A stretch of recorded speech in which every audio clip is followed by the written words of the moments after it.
Hi, Aaron Lehr here with another commercial-free guitar video.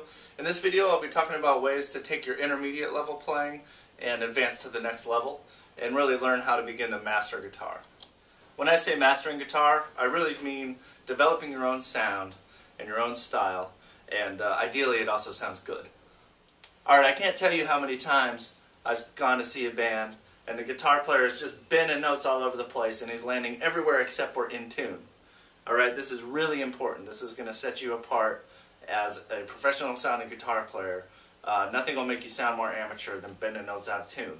So one way that you can practice this is using a loop. For example, I'll play on the 15th fret on my B string. It's a D note. I'm just going to play that note and loop it.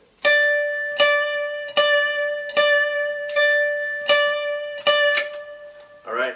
Now I'm going to go down 2 steps and I'm just going to bend up to that note, and that's going to give me my pitch that I can bend up to. Now it doesn't sound good, it's a pretty obnoxious sound, but this will help you develop control over your bending.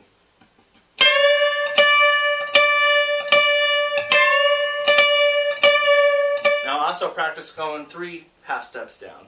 Go to your 12th fret there and bend up from there.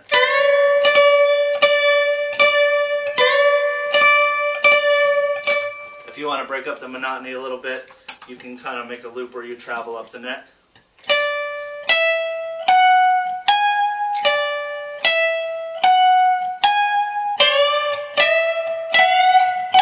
So one thing that really distinguishes a guitar player from other players is their vibrato. Somebody like Jimi Hendrix, Jimmy Page, Tony Iommi, Van Halen, all these guys have a very distinct vibrato. There's really no shortcuts to developing a good vibrato. It's something that'll come over time. But one thing you can do is when you're practicing, just add a lot of vibrato.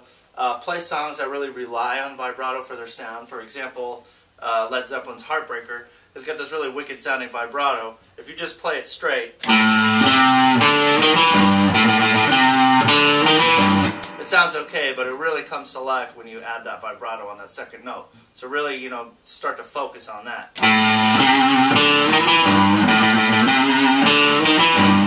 Another thing that helps guitar players really sing with their instrument is bending up a note and hitting your vibrato. So Dave Gilmour of Pink Floyd was really a master at this.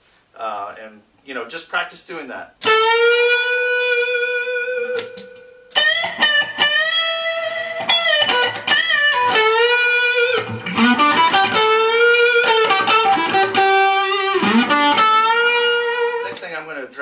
There's not really any way to tackle this with the demonstration, but I'll go ahead and just touch on it anyway, and that is that tone comes from your fingers. Think about the first time you played guitar, when you were first starting and you had a really hard time playing chords and they didn't sound in tune and you had notes that didn't ring out, and somebody that really knew what they were doing could come along and just, well, even in more complex playing, if you consider it the difference between that beginning level and intermediate, the difference between intermediate and professional is that on these fast runs and these more melodic, fluid lines, you're getting more tone out of your guitar. If you can take a pretty mediocre or crappy guitar and make it sound decent, then that's what I'm talking about. Because when you play a nice instrument, it's really going to sing. One practicing technique that can help you develop tone with your fingers is playing with a clean tone. So I love reverbs and delays and overdrives and all those things. They sound great and they add a lot of colors to your sound. But in the practice room, it's really good to know what you sound like without covering up with any of that. So go ahead and practice playing your stuff. Do some finger picking, do lead stuff, play chords, all of it with a really clean sound. Dial off the reverb and everything. And you might not like what you hear at first because it's a very naked sound, but once you do kick on those things, you're not going to be relying on them as a crutch.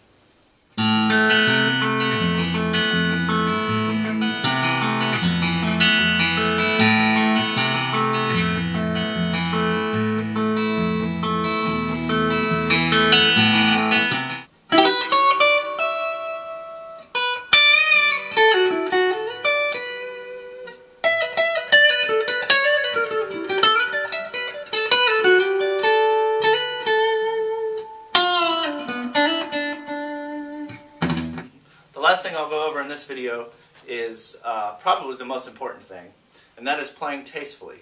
So you probably have an arsenal of licks where you just kind of do something, right? Something like that. Okay, there's nothing wrong with a lick like that, but unless you make it your own and you really, it's really musical in context, avoid those licks. You know, don't bust something out that's you're not good at yet at a show. You know, keep that in the wood shop until you're ready to play it, and it's just part of your playing. I shouldn't have to be talking about this, but I've heard many guitarists do this, and I've done it myself. So if you're not ready to bust out a lick at a show, don't do it. It's not going to sound good. I know you want to impress people, but that's not what it's about. Alright, thanks for watching this video. Hopefully it was helpful for you.